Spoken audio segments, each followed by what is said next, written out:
Link's a bit of a chicken really, isn't he? And by that I don't mean the Zelda kind of hit him a few times and they slaughter you kind of bird. I'm talking the avoids most conflict derogatory comparison to clucking egg dispensers. Excusing one spot of mass murder in Skyward Sword's closing act and that Twilight Princess Wild West shootout, Link is more commonly found lurking around musty tombs, focusing more on exercising his grey matter than his sword arm. Obviously I'm speaking largely in jest.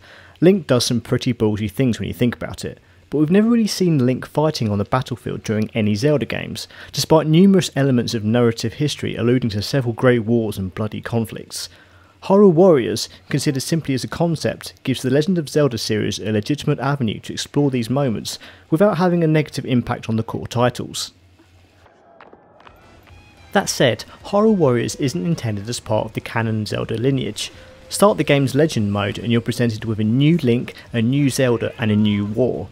This is developer Omega Force's corner of the Zelda universe and they're eager to make it their own. Their Link isn't so much courageous as headstrong, getting into predicaments because he's overconfident. Their Zelda is a born leader, reactive and cunning.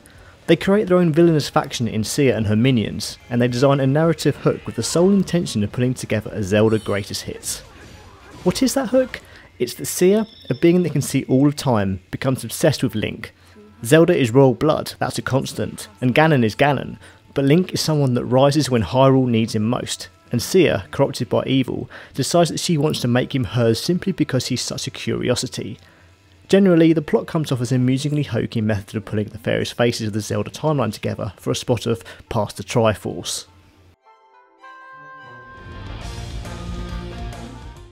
Hyrule Warriors is designed within the Dynasty Warriors mould.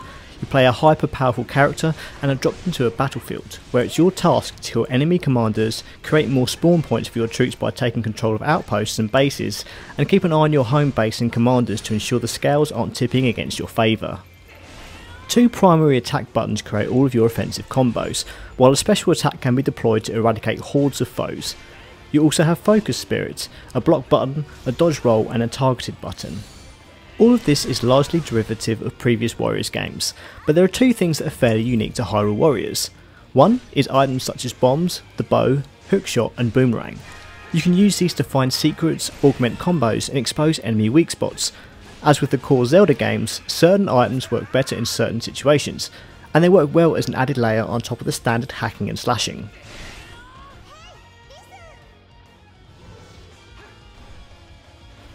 The other unique feature is the weak point gauge. Every commander and boss has this gauge that will appear at specific points. Attacking and emptying this weak point gauge will initiate a big focus attack. This is an effective way of dealing huge damage alongside being a big wink to Zelda's wait and exploit style of combat. This is similar in look to Dynasty Warrior 8's Storm Rush, but it's not the same. Storm Rush was a reward for using an elemental weapon a foe was weak against, whereas the weak point mechanic is a universal consideration. Weapons still have elemental attributes in Hyrule Warriors, but you only choose and use one for an entire battle, no switching mid-combo or anything flashy like that. The weak point gauge is likely Hyrule Warriors' biggest addition to the formula, and it's rather a triumph. Against commanders, it lets you react to enemy attack patterns and feel rewarded for doing so, giving you big ways to cash in on showing battlefield awareness, plus it feels really good. Where it's not such a success is with the boss creatures. Now, if there's one complaint that can be easily levelled on the entire Hyrule Warriors experience, it's that it might not be quite Zelda enough for the more cognitively focused members of the fanbase. There's a light bit of item use and traversal, but this is definitely a Warriors game with Zelda flavouring, not a 50-50 split. So, in light of any of the traditional adventuring or puzzling, the large boss creatures are the game's biggest caveat to the Zelda universe. Being so heavily Zelda, these monstrous creatures rely on you waiting for an exploit, exploiting that exploit, and then wailing on the boss for massive damage. Attacking the boss when they're not in their dazed state is largely useless. This is only an issue because Dynasty Warriors is not a game designed around waiting. They usually demand flow, and these bosses can become somewhat jarring when you're pursuing high ranks in adventure mode. Dynasty Warriors is a game about plate spinning, and the last thing you want is some fool telling you to wait until an enemy does a specific attack. The biggest criticisms come in the form of simplicity and repetition. Even for a Dynasty Warriors game, Hyrule Warriors is easy. Its hardest difficulty is challenging, with some enemy attack patterns being particularly fiendish and damaging, and then there are the optional Skulltula objectives alongside owning those A ranks in adventure mode, but even then it does err on the easy side of the spectrum. Repetition too is an unavoidable quirk of the Warriors franchise. Adventure mode suffers from this in particular. Asking you to achieve A ranks to unlock extra weapons and new missions is fine, but forcing you to complete old missions again because you need another bomb to unlock can be a morale deteriorating blow, particularly when you consider that the missions are all ultimately very derivative of each other, though the Zelda quiz and kill missions are a pleasant diversion. The multiplayer situation is also a shame. No true online is a big letdown, and the local 2-player is a curious thing. The gamepad resolution suffers horribly, and so does enemy density, making it a less than ideal solution. It's still entertaining, but it's noticeably lacking, which is a shame because Warriors games are a grand thing in co-op. The final negative point is that fans on both sides will have issues. Warriors fans will cite missing elements such as mounts, and perhaps not understand things like a lack of voice acting being a Zelda trope, and not Nintendo misplacing their checkbook. Zelda fans will definitely raise eyebrows at a handful of inconsistencies, such as Midna leading an army of Style children in the rather clear absence of the Twilight. I fully believe that many of these issues on both sides can be fixed in a more comprehensive sequel.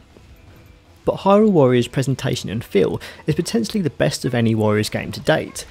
Knocking enemies over and hearing them hit their friends like a big clutch of bowling pins, claiming a keep in a huge splash of enemy killing colour, using bombs to bounce an enemy towards you so you can launch into an aerial combo, fighting a horde of creatures with the grand Elden Bridge in the distance to a rock-tinted version of Twilight Princess's field theme.